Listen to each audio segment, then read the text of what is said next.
보라, 형제가 연합하여 동거함이 어찌 그리 선하고 아름다우고 머리에 있는 보배로운 기름이 수염 곧 아론의 수염에 흘러서 그의 옷깃까지 내린 같고 헐문을 이스지 시온의 산들에 내릴 것 같도다.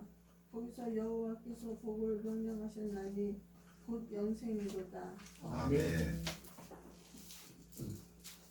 이 제목을 보면은 다윗의 시, 곧 성전에 올라가는 노래 이렇게 되어 있습니다. 다윗 시대에는 성전이 아직 없던 때였으니까 다윗이 지은 시를 나중에 성전 예배 시에 찬송으로 사용을 했던 거예요. 그러니까 이렇게 성도들이 이렇게 성전 올라가면서 부르는 노래가 있고요. 그다음에 그 안에서 제사장들이 응답하는 응답송이 또 있고, 그다음에 들어갈 때 부르는 노래 있고, 이런데 이는 성전에 올라갈 때 부르는 노래입니다. 근데 주제는 화해와 그다음에 용서와 사랑인 것입니다. 그럼 다윗은 어떤 환경에서 살았기에 이런 노래를 불렀는가? 다윗은 잘 알다시피 골리앗을 물리친 용사였습니다. 근데 앳된 소년이었는데 원래는 양치기였어요. 근데 결국 그 사람들이 그 다윗에게로 마음이 쏠리니까 원래 성령의 은사가 가득 차 있었던 사울이 드디어 이제 서서히 좀 나쁜 사람으로 변해가요. 성령의 은총이 이렇게 떠나가는 그런 그 변화를 겪게 됩니다. 결국 하나님의 역사를 자기가 이제 받아들이지 못했을 때 일어나는 현상이 있고, 시기심이라든지 권력욕 이런 것들이 있어서 다윗을 죽이려고 많이 시도를 했습니다. 그러나 다윗은 오히려 사울이 잠들었을 때 그를 죽일 수 있는 기회가 있었지만은 옷자락만 빼고 내가 왔다 갔다 하는 표시만 남긴 채로 그를 돌아와요. 근데 그 아들인 사울의 아들인 요나단과는 다윗이 정말 절친 중의 절친이었습니다. 그러니까 요나단이 아마 엄청나게 다윗을 좋아했는 것 같습니다. 성경에 따르면 두 사람의 그 좋아하는 것이 여인의 사랑보다 우세했다라고 할 정도로 여자들이 보고도 이렇게 탐이 날 정도로 둘이가 그렇게 절친이었습니다. 그런데 제가 보기에 이 아들과의 친한 교분 관계가 결국은 그 자기를 죽이려 했던 아버지도 마음에 품게 하는 결과를 낳았다라고 생각합니다. 그렇지 않겠어요? 자기 사랑하는 엄청나게 자기 몸처럼 사랑하는 친구의 아버지인데 그가 아무리 나에게 해코지를 하려 했다 한들 결국은 마음에 품게 되는 것이 하나님 사람의 특징 아니겠습니까? 그죠? 그리고 또 그는 원래 하나님이 기름을 부어서 왕으로 삼은 사람이기도 했습니다. 그래서 이 두 사람은 결국은 블레셋과의 전투에서 다 전사를 해요. 시신을 적군이 이렇게 그 성벽에다 못 박고 이랬는데 사람들이 그걸 내려가지고 이제 화장도 하고 그렇게 해줬습니다. 그 소식을 듣고 다윗이 두 용사를 기리는 만가, 즉 일종의 우리 동네에서 만가라 그러죠. 죽은 사람을 애도하는 그러한 노래, 그거를 지어 부른 것이 사무엘하 2장에 잘 나와 있습니다. 상당히 긴 노래를 다 그렇게 기록을 해놨어요.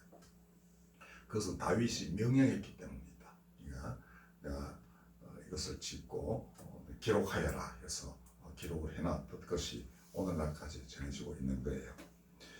아마도 시편 오늘 읽어드린 133편의 이 첫 구절은 이런 경험의 소산일 겁니다. 자기는 결국 자기를 죽이려 했던 사람까지도 사랑하면서, 그리고 그 아들은 지극히 사랑했으니까 그 두 사람이 전투에서 허무하게 전사했을 때 자기 마음속에 남는 것은 아무런 원한도 없는 것이죠. 오직 사랑만이, 안타까움만이 그의 마음을 지배했던 것입니다.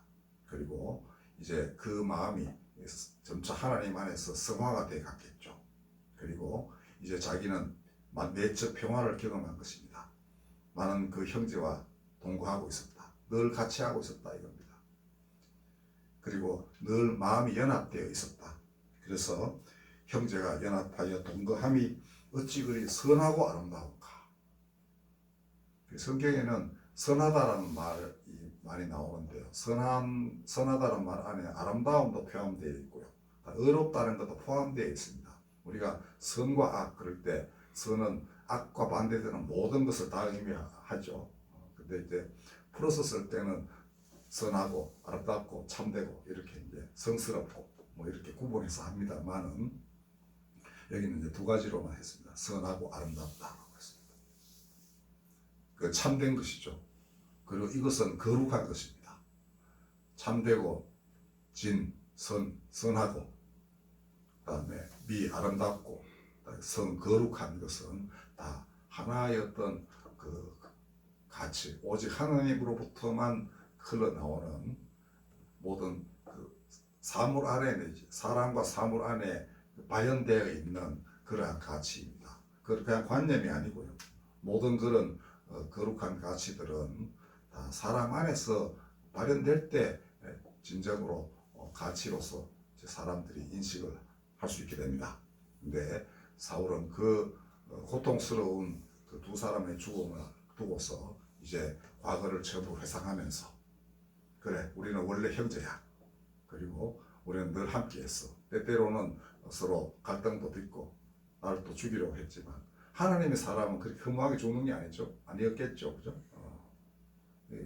다윗은 깨달았던 것입니다. 결국 나는 그들과 함께 연합하여 그렇게 늘 함께 하였다. 이스라엘을 위하여. 그래서 그것은 선하고 아름다운 것이다. 그렇게 고백을 했습니다.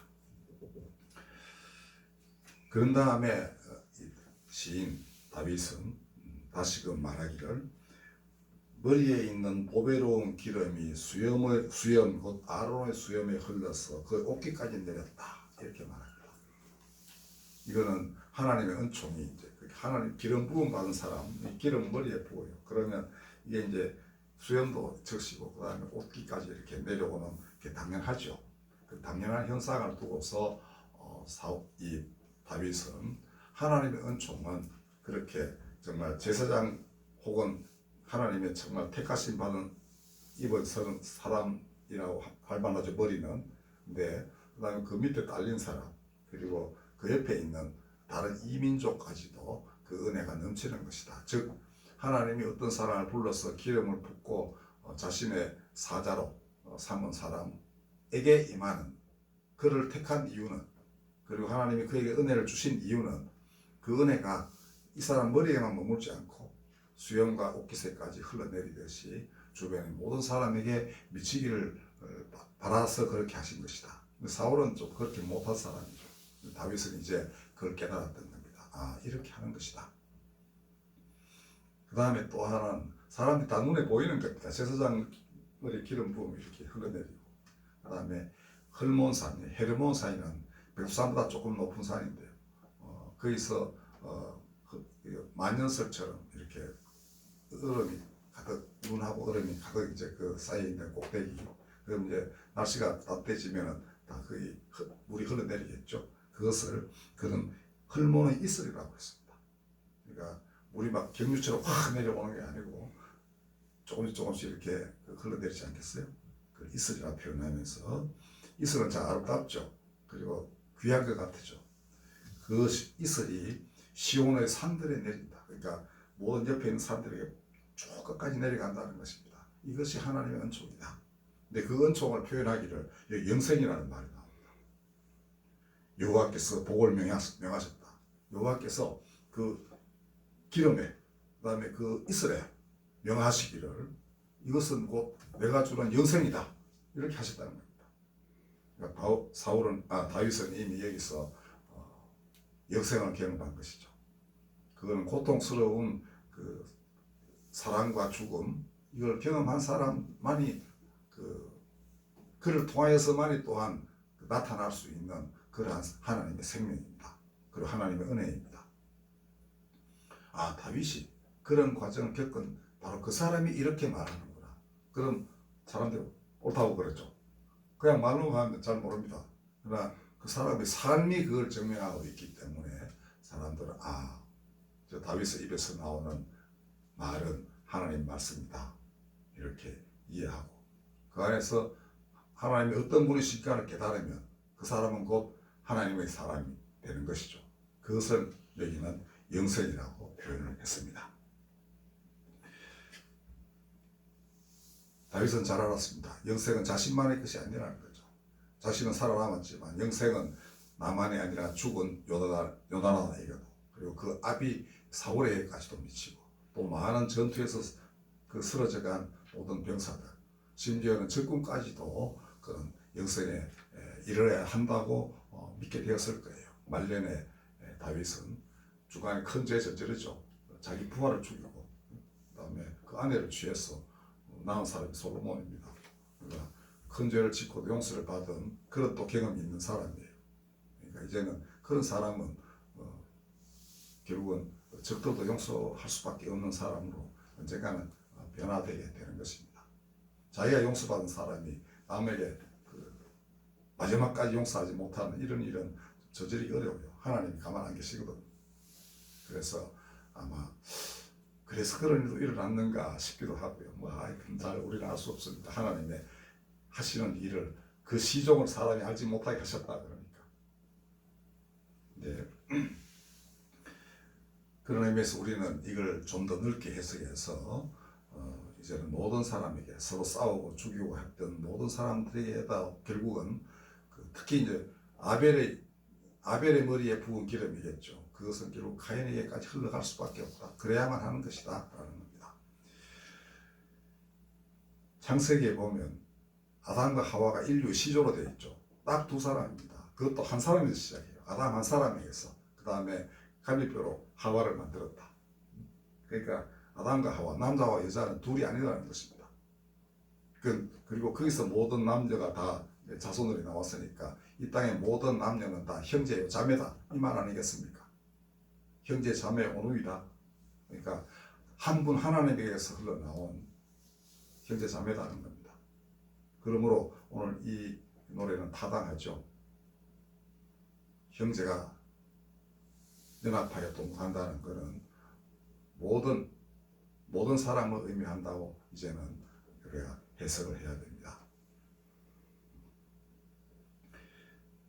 창세기 기자가 그걸 쓰면서 가인을 해치려 했던 사람들 이런 것도 언급하고 했는데 왜 유독이 아담과 하와가 최초 인간이라고 다 누구나 그렇게 알듯이 썼겠습니까? 그건 이유가 단 하나입니다. 우리 모두는 지금 원수처럼 지내지만 그리고 딴 데서 온 것 같지만 우리는 다 하나님이 지으신 한 형제 자매라는 것을 명확하게 선포하고 있는 것이 바로 아담과 하와 지으신 얘기입니다. 하와는 그렇게 만인의 의미예요. 이 뜻이 우리는 그 성경의 의미가 그렇게 또 이해될 수 있다는 걸 잘 아셔야 됩니다. 과학적으로는 증명하기 되게 어려운 거지만 믿음에 있어서는 확실합니다. 모든 인간은 하나님으로부터 나온 하나의 다 형제 자매이다라는 거. 형제 자매로 표현하기는 좀 이제 그런 면이 있지만 문제 한 가족 내에서 형제 자매라 그러면 무슨 의미인지 다 아니까 그렇게 성경은 표현하고 있습니다. 자, 창세기 1장 31절에 보면은 하나님이 다 창조를 하신 뒤에 사람에게도 복을 주시고 만물에게 복을 다 주신 뒤에 그 성서 기자가 쓰기를 하나님이 그 지으신 것을 보시기에 매우 좋았더라 이렇게 표현합니다. 매우 좋았다. 그거는 매우 선하고 매우 아름답다라는 그런 뜻입니다. 그러니까 하나님 지으신 것 중에 선하지 않은 것이 없다는 것이죠. 그러니까 잠시 인간이 흉악무도한 사람으로 변화될 수는 있어도 그 역시 하나님으로부터 나온 존재이기 때문에 본래적으로는 선하고 아름다운 것이다. 그걸 상실했을 뿐입니다. 그러면 다시 찾아야 되겠죠. 그 찾는 과정이 이제 성경이 말하고 있는 그 기나긴 그 구원의 역사인 것입니다. 모든 것은 하나님 보시기에 좋은 거고 선한 것이기 때문에 하나님은 이 전쟁으로 폐허가 된 땅에서도 반드시 새싹을 돋아나게 하실 것입니다. 그리고 모든 사람이 하나님부터 나왔다면은 우리 남과 북, 그다음에 한국과 일본, 우크라이나와 러시아, 사실은 따지고 보면 다 한 형제라고 봐야 되지 않겠습니까? 그리고 한 형제끼리 싸우는 것만큼 큰 비극이 없죠. 그걸 기록한 것이 가인이 아벨을 죽인 이야기. 인생은 이렇다 이죠. 그러나 이래서 되겠는가? 이렇게 말하고 있는 것입니다. 싸우지 말라는 것이죠. 죽이지 말라는 것입니다. 성경은 일관되게 말하고 있습니다. 이사야 2장 4절에 보면 그 유명한 기절이 나오죠. 그날이 오면 너희가 칼을 쳐서 보습을 만들고 창을 쳐서 낫을 만들 것이다. 의로운 임금이 나오면 그 일을 행하게 될 것이다. 이렇게 이야기를 하고 있습니다. 이게 하나님이 지으신 세계의 진정한 모습인데 중간에 전부 엉망진창이 되어 있죠.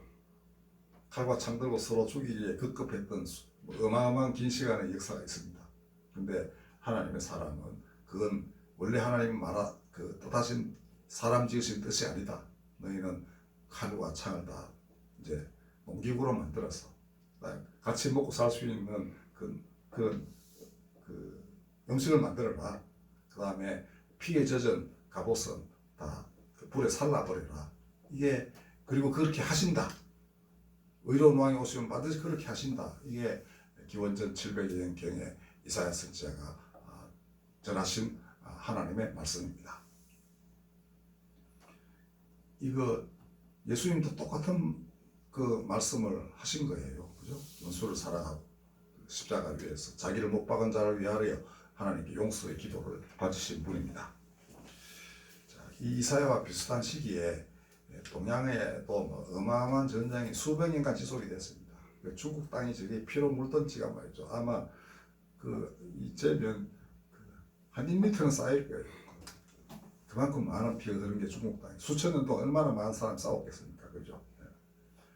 그때 노자 여러분들이 아시는지 모르겠지만 도덕경을 쓴 사람입니다.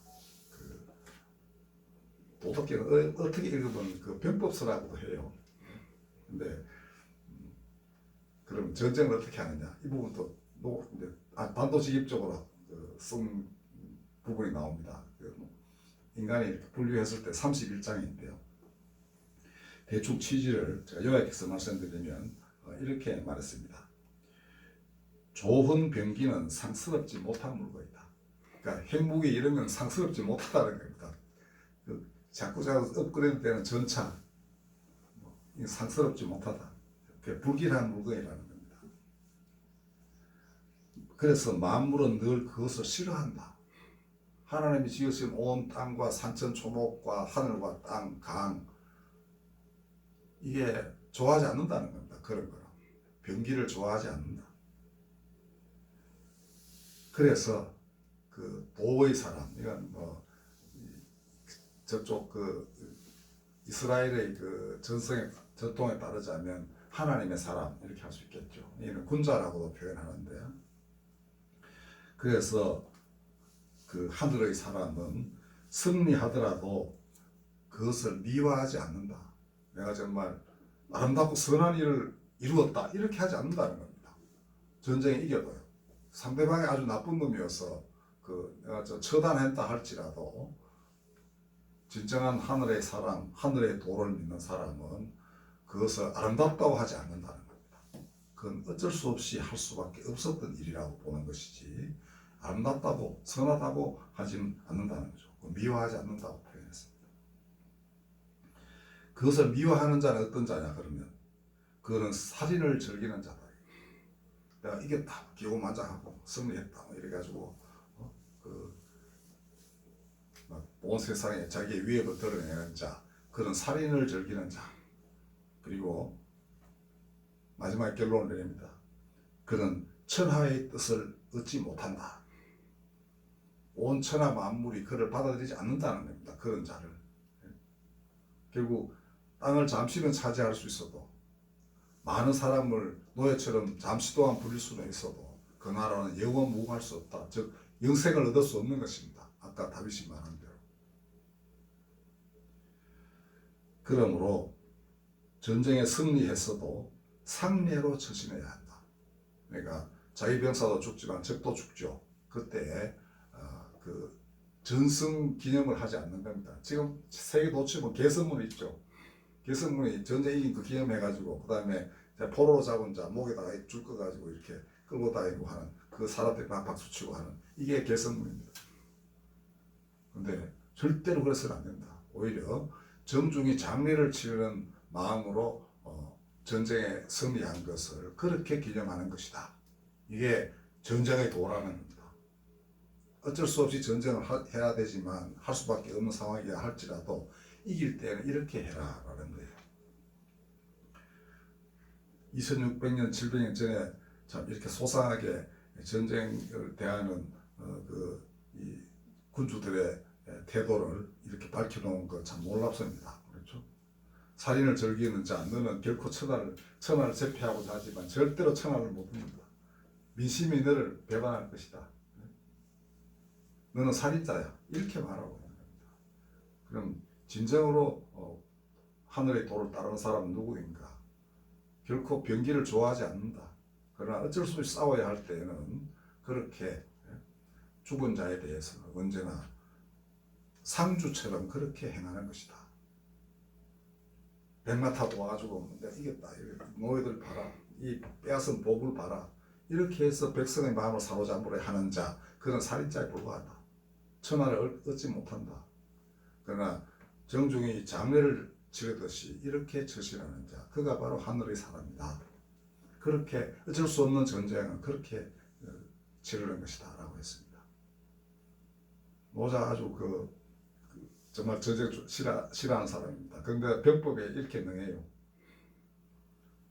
군대가 머물고 간 것은 오직 가시덤불만 남고 큰 전쟁이 지난 뒤에는 흉년이 든다. 천지 이치가 그러하다고 보는 겁니다. 천지가 원하지 않으니까 군대가 머문 곳에는 가시덤불만 남는다. 옥토가 될 리가 없다. 왜냐하면 땅이 원치 않는 거 그런 짓거리만 하고 있는 그들이 머문 곳에 어찌 세상이 돕겠는가. 분명히 전쟁이 끝나고 나면 전염병, 흉년 이렇게 들죠. 당연히 땅이 엉망진창이 됐으니까. 천지가 원래 그러하다는 겁니다. 가인에게 하나님 말씀하셨죠.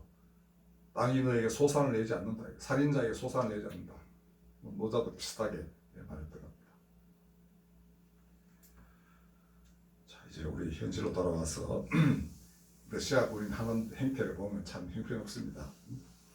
무장하지 않은 민간인들을 폭행하고 죽이고 강간하고 이런 자들이 이제 세 분류하여 자기 동료들이 막 죽어나고 패퇴를 하게 될 때는 자기 동료 시신까지 다 버리고 도망쳤습니다. 자기 살려고.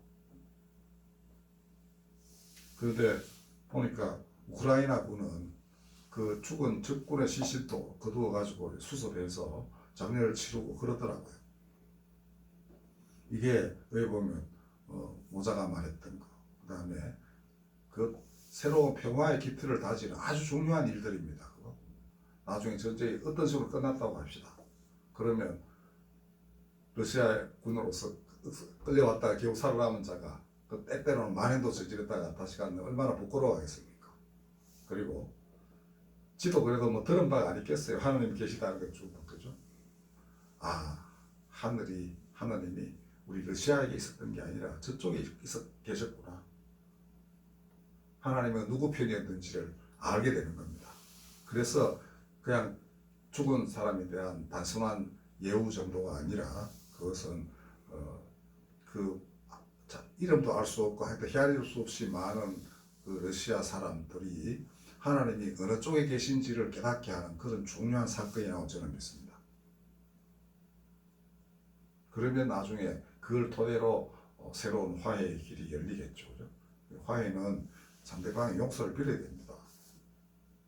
이쪽이 이제 됐다 할 만큼 해야 그 다음에 화해가 되는 거거든요. 근데 용서를 빌게 되려면 어떻게 되겠습니까? 우리는 진짜 하나님 벗어나가지고 엉망진창으로 전쟁을 했고, 저기야말로 자기 영토를 지키고 사람을 지키고 그리고 우리 시신까지도 수습했으니 하나님 저쪽에 계시는구나. 이 깨달아야만 되지 않겠습니까? 그때야 용서를 빌 거야. 아, 정말 우리 잡아야겠다. 뭐 푸틴은 그럴 가능성이 별로 없는 사람 같은데 러시아 백성 전체가 그런 쪽으로 기울어지게 되면 정말 천년 이상 묵은 그 서구와 러시아 간의 그 대립도 두둑듯이 사라질 수 있겠죠, 그죠? 저는 바로 이 전쟁이 정말 아까 다윗의 일생을 아무도 참 가늠할 수 없듯이 하나님이 시켰는 거지. 일부러 그렇게 만드시지 아무도 모르죠. 근데 이 사건도 그래요. 아무도 모릅니다만은 결과는 하나님이 그렇게 인도하고 계실 것은 명백합니다. 아주 작은 사건이지만 눈여겨볼 사건이에요. 그죠?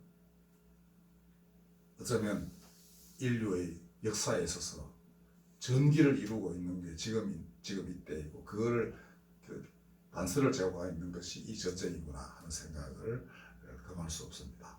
여러분들 명확합니다. 형제가 또 연합하여 동거함이 어찌 그리 선하고 아름다운고 이 노래는 영원 무토록 정의롭고 올바른 그러한 선포입니다. 이 길 찾아났을 때 인류에게 정말 새 길이 열리는 것입니다. 기도하겠습니다. 헐몬의 이슬이 시온의 산들에 내립니다. 어떤 약한 자에게 하나님 임하셨고 그에게 흘러내린 은총의 비는 은총의 기름과 이슬은 또한 강하다고 자부하며 살인을 즐기는 자들까지도 결국은 감화시키고 마는 놀라운 은총을 드러낼 것입니다. 우리 주 예수께서 그렇게 하셨습니다. 머리에 진 그 가시관, 거기서 흘러내린 피, 손과 발에서 흘러내린 그의 피가 결국은 헐몬산의 이슬처럼 아론의 머리에 부은 기름처럼 온 땅 모든 사람들에게 임하여 진실로 인간이 무엇이며 어떻게 살아야 하는지를 깨달아 아는 놀라운 은총의 그 역사였습니다. 주님 감사합니다. 하나님 그렇게 인간에게 다가오심을 저희가 찬양으로 보답해 드리나이다. 그 나라 반드시 다 이루소서. 아멘. 우리 주 예수 그리스도의 이름으로 감사하며 기도드렸습니다. 아멘.